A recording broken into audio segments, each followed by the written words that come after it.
আহারে জীবন জীবন যদি আবার নতুন করে শুরু করতে পারতাম। কৈশোরটা আপনি খেলে কাটালেন যৌবনের আশায়। রিয়েলিটিটা হলো কান্না করা উচিত, ওর জীবন থেকে একটা বছর চলে গিয়েছে।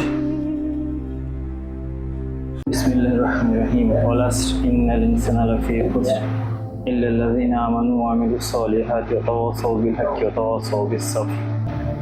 আমি আমার কথার শুরুতেই সূরা আসরের আয়াতগুলো তেলাওয়াত করেছি।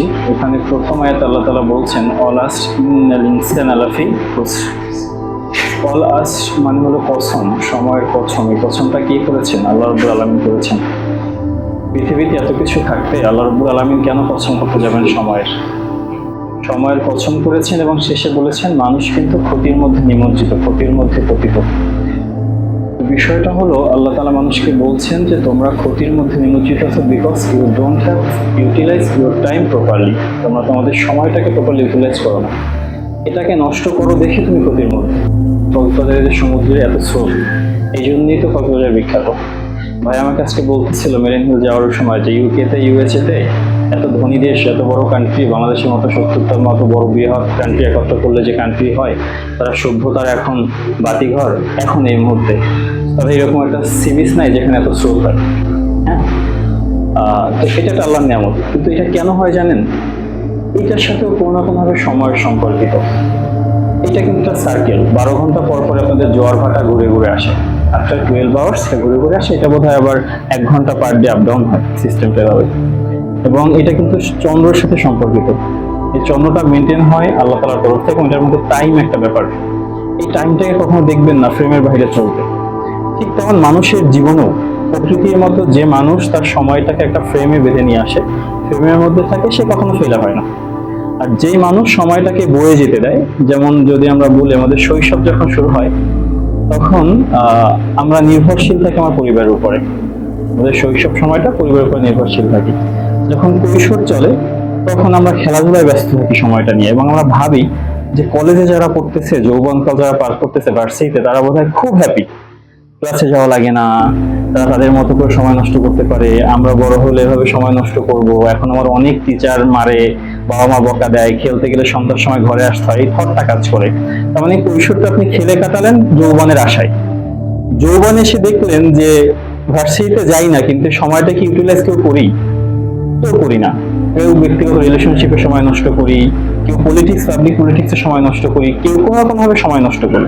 আচ্ছা, তখন ভাবি যে কর্মজীবনে গেলে আমরা তখন টাকার মালিক হবো। এখন আমার টাকায় শর্ট, আমি কক্সবাজার ট্যুরে যেতে পারতেছি না, সিলমানি যেতে পারতেছি না, মালদ্বীপ যেতে পারতেছি না, টাকার অভাবে। আমি জব করলে, ব্যবসা করলে, পড়াশোনা শেষ হলে ভালো কেরিয়ার হবে, তখন আমি ঘুরতে যাব, তখন আমি 5 স্টার হোটেলে থাকবো, তখন আমি সাইমনে থাকতে পারবো, এখন আমার গিয়ে থাকতে হচ্ছে ছোট হোটেলে।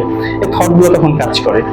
বাস্তবতাটা হলো সময় কিন্তু চলে যায়। যখন যৌবন সময় চলে যায় তখন প্রৌঢ়ত্বে যাওয়ার আগে যখন বিয়ে আমরা করি, সন্তান হয়, তখন রেসপন্সিবিলিটি এসে যায়।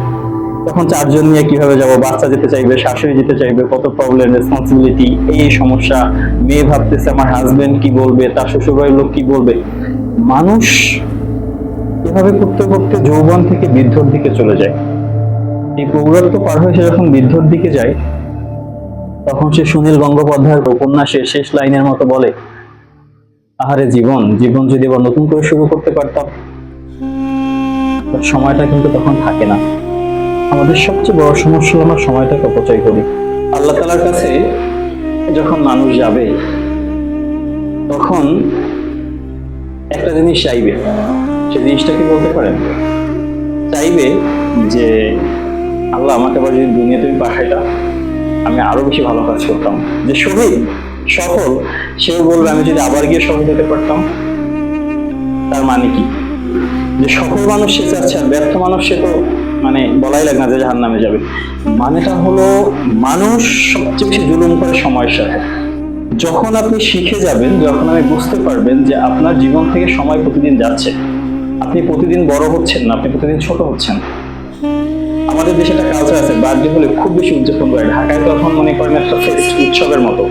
যদি কোনো মানুষ বার্থডে উদযাপন না করে তখন এটাকে সে তার একটা ফেইলার হিসেবে দেখে, যে আমার জীবন ব্যর্থ, আমি 1 লাখ টাকা 2 লাখ টাকা বার্থডে পার্টিতে খরচ করতে পারলাম না। রিয়েলিটিটা হলো কান্না করা উচিত, ওর জীবন থেকে একটা বছর চলে গিয়েছে। কিন্তু আমরা এইভাবে চিন্তাই করি না।